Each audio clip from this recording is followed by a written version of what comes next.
Prof. Şeker, welcome. Can you hear us? Good morning. Good morning. Yeah, I do. Good morning. Shall I assign you as a host or as a panelist? It will be enough for you.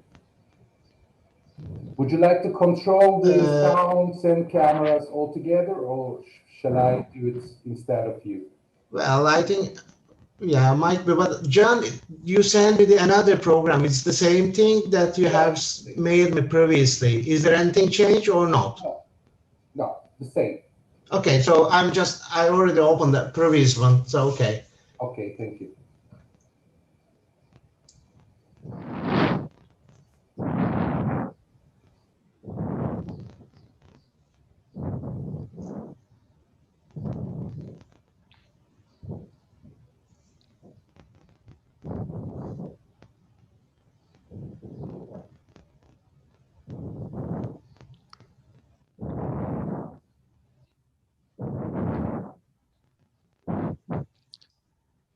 Merhaba Türkiye'de olan kardeşlerime, gününüz aydın olsun. Günaydın. Merhaba, günaydın, hoş geldiniz. Teşekkür ederim.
Dear participants, welcome to Intercontinental Geoinformation Days 2021.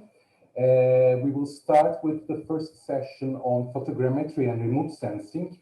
We have a total number of 6 presentations in this session, and the session chair will be Professor Dr. Dursun Zafer Şeker from Istanbul Technical University, and the rapporteur will be Assistant Professor Dr. Osman Orhan from Mersin University. The presentations shouldn't exceed 8 minutes, and in case of any questions directed to the panelists, the questions can be written in the chat of Zoom and YouTube live chat. We are looking forward to your presentations, and we hope that we have a nice conference all day long.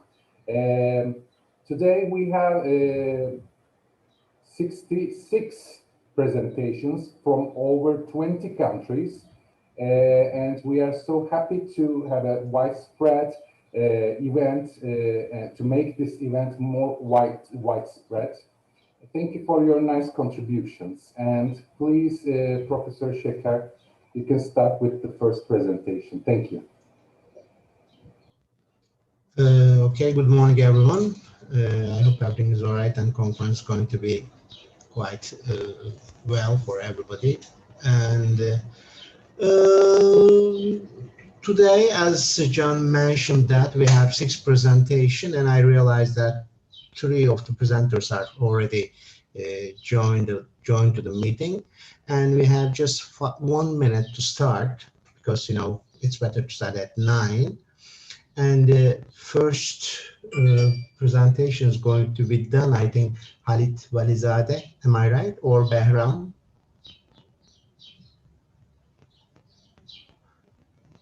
Good morning, Professor. Okay. Good morning.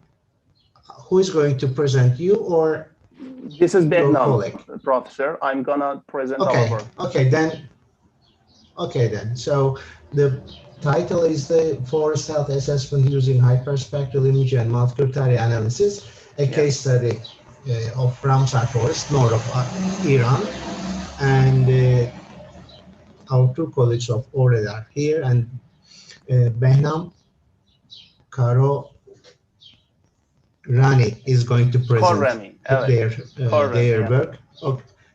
It's sometimes we have difficulties to pronounce the names. Sorry about it. Okay. No problem. No problem. I think it's already 9, and please keep in just 10 minutes, and then actually 8 minutes, but you can exceed to the 10 minutes if you need.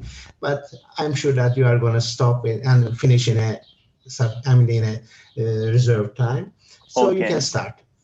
Okay. May I share my desktop with you? Yeah.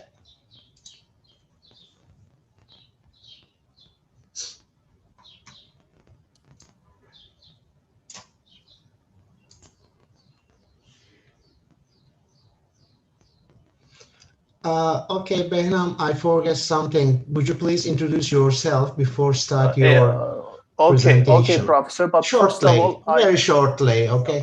Okay, I can't try to open your presentation. Okay. Is it possible to activate it? John, would you please make him co-presenter? Did you do that? Yes, he is a panelist.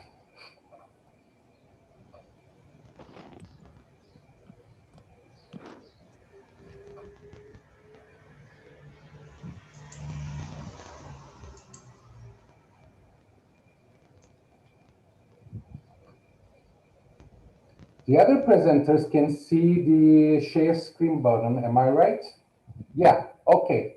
Now he can present. Thank you. Okay.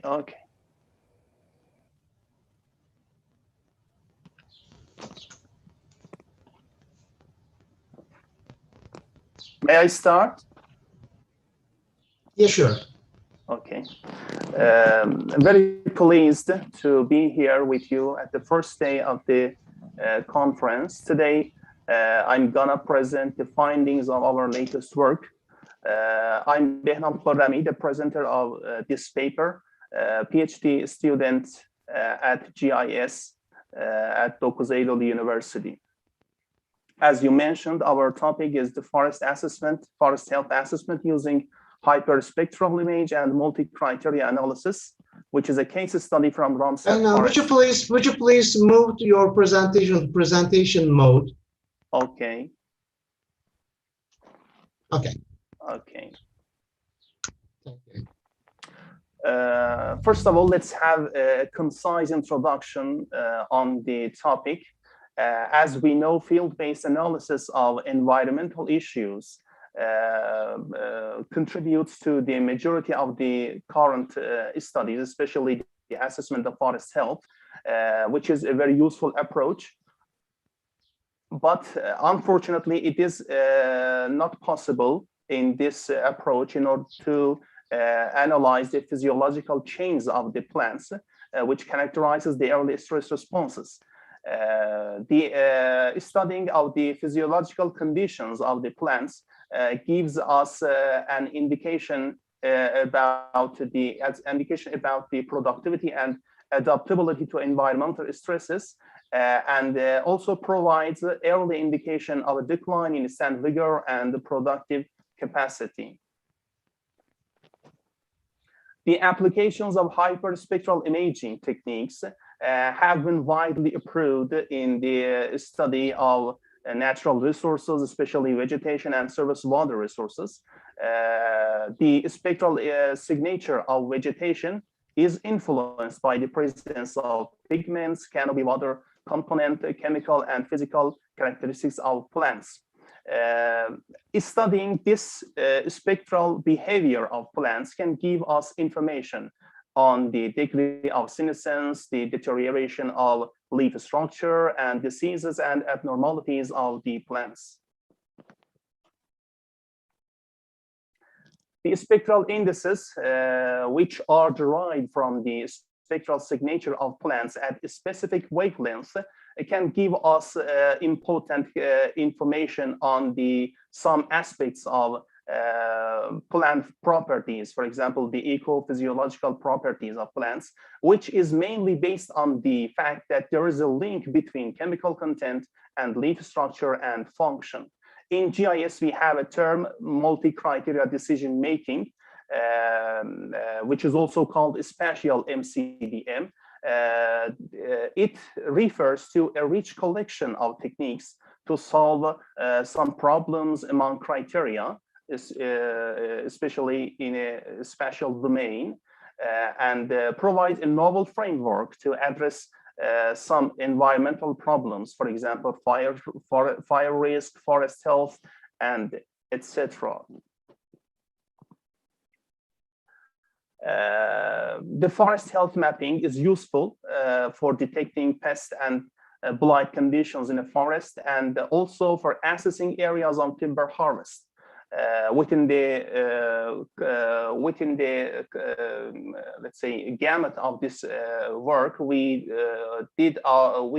made our best to prepare a forest health map of the study area using some indices, spectral indices, in conjunction with a fuzzy set. Here we have the geographic location of our study area. Fuzzy inference system for forest health. Fuzzy logic is a human knowledge embodying tool through operational algorithms, unlike the commonly known binary logic, through which just one of two values, either 1 or 0, is ascribed to our data. In fuzzy algebra, we have a range of values from 0 to 1, ascribed to every element within the database, and these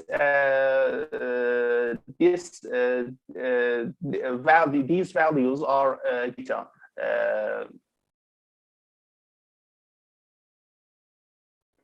In this study, we used 5 spectral indices in order to assess the forest health of Ramsar forest.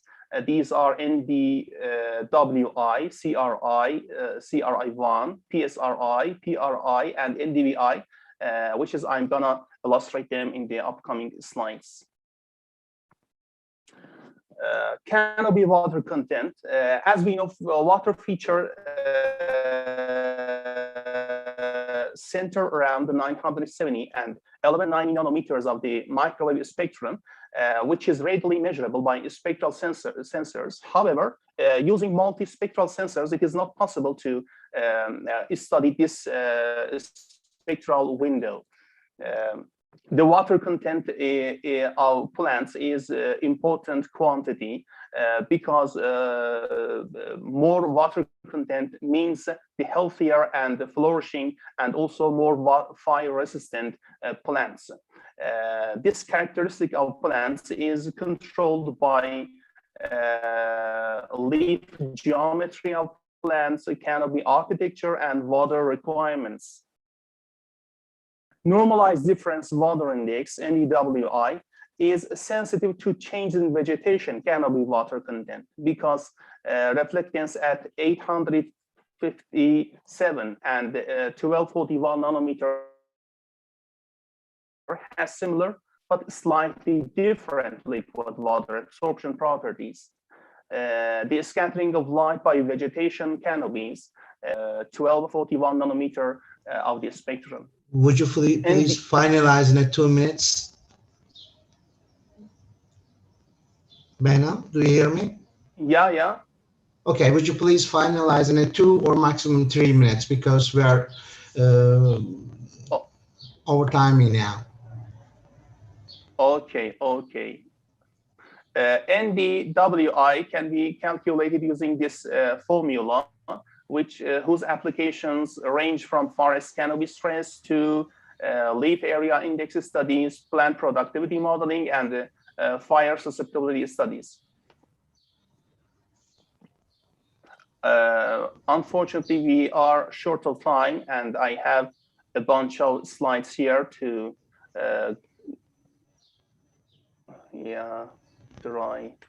I have to skip those slides.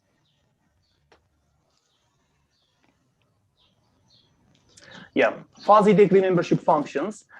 In fuzzy theory, we transform the input data into a scale ranging from 0 to 1, as I mentioned in the previous slide. The larger the number means the greater the possibility of, scientifically speaking, we have 4 different membership functions in fuzzy theory. These are sigmoidal, J-shaped, linear, and custom. But unfortunately, there is no optimal method to choose the most appropriate function. That is why we go for the preference of the decision makers to choose the best function. The sigmoidal membership function, which is used in our study, is probably the commonly used function in the fuzzy set theory, which uses a cosinus function to, let's say, and also the location of 4 points to identify the shape of the curve. Here we have the membership function graphs of the parameters of this study. In order to produce the final map, the forest health map of the study area, we use the fuzzy AND function, one of the overlay functions in fuzzy theory. And the logic behind this was the fact that we wanted to select locations with at least half or greater suitability for all the criteria. This forest health map suggests that districts of south and west aspects show very low to low forest health compared to other districts showing medium to very high health values. The results of this study suggest a highly dynamic and special nature of the forest health in the study area. We have the, let's say, a conclusion of the results of our study. Briefly, I can say that Ramsar forest health was quantified in this study as a function of some parameters, canopy water component, carotenoid and chlorophyll pigments, plant senescence, and photochemical reflectance. We use the fuzzy analytical hierarchy approach to implement and address the fuzziness in the special data set, through which the subjective and judgments were integrated in the modeling process. Results of our study are quite useful in delineating potential forest health zones at a district level. To sum up, the results demonstrate the potential of GIS technology, multi-criteria decision-making, and its viability in integrating objective as well as subjective data using fuzzy logic approach for assessing forest health in the study area. I think that, yeah, is the end of our presentation. Now is our. Okay, thank you very much, Behnan. You're welcome. You're welcome. It was a good presentation, good work. And then, is there any question to presenter, to our friend from the audience, from the listeners, or other panelists also may ask a question? Is there any question?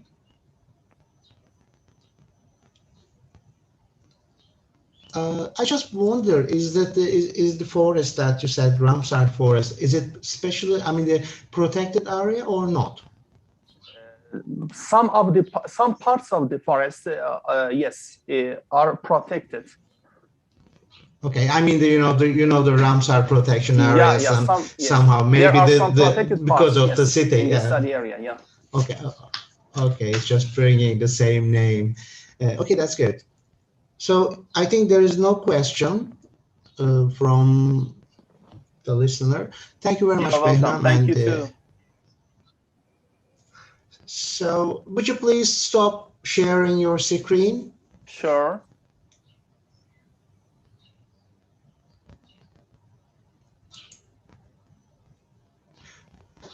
Okay.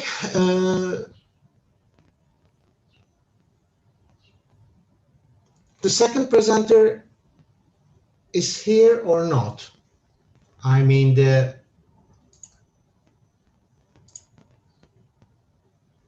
third one is here, I know. Is there anybody? Mohammed Yasin is here. Adil Nawaz. Is there anybody from the second, I mean the second presentation?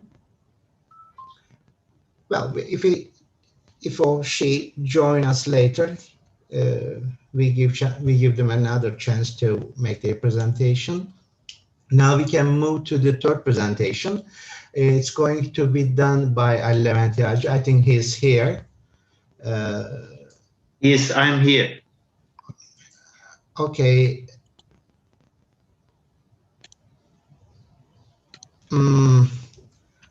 There's something wrong. John, are you here?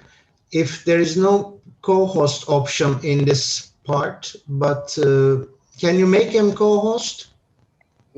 John, because if I have only chance for, but I can do make host, I mean the host you back. Yes. And you can do it, I think. No, I am because the host it didn't now. give me any chance to make him. No, you don't need to host. Okay. The host. The panelists are already eligible to present their screens without any assignment. You sure? Yes, I am sure. This is the webinar option of Zoom. Okay, then. Okay, so so you can. I mean, okay. So we can go with the third presentation, which is going to present by the Ali Leventiaji. Ali, would you please introduce yourself very shortly before start your presentation? And then you have 10 minutes, okay? Okay, good morning. So I work as an assistant professor at Gebze Technical University. So I am here to make my presentation about this evapotranspiration research. Would you please move the presentation mode, Ali? Is it good now? Okay, thank you. Okay. Yes. So the topic is the mapping evapotranspiration with vegetation index temperature difference method using the products of MODIS sensor on board the Terra and the Aqua satellite. So I will talk about the introduction about the topic, then methodology, study area, material, the data we use in this research, results and conclusion. So what is evapotranspiration? Is collectively a sum of evaporation and transpiration. So what do you mean by evaporation? The natural water lost from soil and water bodies such as lake, river, and streams. And what about the transpiration? It is made by plants, the natural water lost from plants' stomach, the tiny closable pore-like structures on the surfaces of leaves. So what controls the ET? So I'm going to refer evapotranspiration as ET from now on. So in theory, ET is variable in space and time and constrained by available energy, water availability, such as the soil moisture for land, water level for wetlands, and resistance induced by atmosphere and vegetation to water vapor transport. So the things we consider here, the amount of energy, water availability, resistance induced by atmosphere, and plant resistance. So in this research, so the ET means the actual evapotranspiration. So I see some other presentations here. So they will talk about reference evapotranspiration, and there is also potential evapotranspiration. So it is important to not to mix with these terms, this actual evapotranspiration. What the reference and the potential means, the evapotranspiration from reference surface, the potential means under ideal conditions of soil moisture and vegetation, the amount of water vapor transferred back to the atmosphere. In this so these are more like when there is no shortage of water. In here, the actual, in our research, when there is actually a water limiting factor. So why modeling? Why do we model this evapotranspiration parameter? No satellite missions to date exist to measure the evapotranspiration from space, so it is not measurable quantity by the satellites. So you need to use model to estimate the evapotranspiration, but you can use the observations obtained by satellites. So why it is important, right? It can be used to estimation of water budgets or in a basin, energy balance calculations, development of water budgets and balance, detection of irrigated agricultural irrigation optimization, monitoring water rights compliance, estimation of agricultural use, and more. So the water cycle, as you can see, the ET is important variable after precipitation. So when the precipitation go down, it can be used by plants and some of the water transferred back to the space by transpiration and evaporation from soils. So the type of models to estimate ET, there are a lot of models. So to broadly classify them, there are diagnostic models, land surface models, and reanalysis. Our model goes into this diagnostic model groups here, trapezoid method. So what do we mean by diagnostic models? These are empirical models that utilize satellite measurement, land surface temperature, and vegetation indices in the derivation of fluxes. So they are relatively simple model. There are some advantages in this model, right? Diagnostic models don't need to know the prior knowledge of the surface and subsurface conditions, and we don't need a large number of surface and subsurface observation and parameterization requirements. So in the surface energy budget, the amount of solar radiation needs to be measured, and you need to solar radiation on the surface consumed by you the have 2 sensible minutes heat more. Okay, so I skip past these slides. The methodology, we use the trapezoid model. We find this parameter in this satellite measurements. So for example, these are actual measurements from Landsat satellite. We calculate this parameter. We calculate these parameters as well, but the calculation comes from this trapezoid model, the actual model. So this is the theoretical actual this is the actual from the MODIS sensors. So we test this model in 2 areas, Florida and Oklahoma study areas. The one we use the MODIS products, NDVI and this land surface products. And we also fill the gaps in this NDVI and the land surface data. For example, there is nothing here, and when we fill this, you can see the. So these are the ground truth data. So when we modeled our data, ET data from satellites, we have also compare our results with the ground truth. So for example, our model estimations and observed data in the study area. So there are good agreements, strong correlation between the modeled and the observed, and you can see the errors.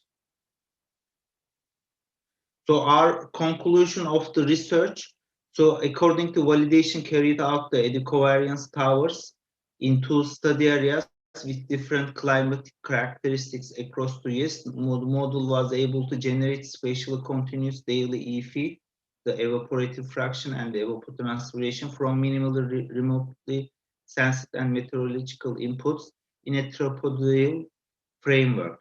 So we run the model under both cloud-free and partially cloudy conditions. So our results can be used to monitor agricultural water consumption, calibrate and validate the hydrological climate and land surface model, and track agricultural drought. So future work model should be tested in different climates.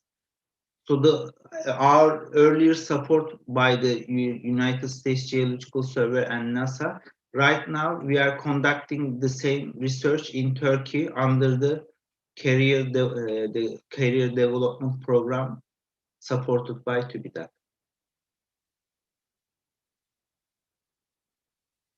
So my end of the presentation. Okay, thank you very much for your presentation. Quite interesting subject and dealing with your previous work, I think, I assume. Well, is there any question from the listener or from the panelists or who is in.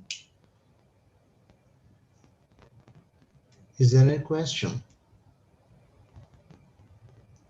As general, there is no question. Okay, thank you very much, Ali. So you can No stop problem. sharing, I think. Thank you very much. Prof. Yagci, could you reassign the host as Professor Şeker, please?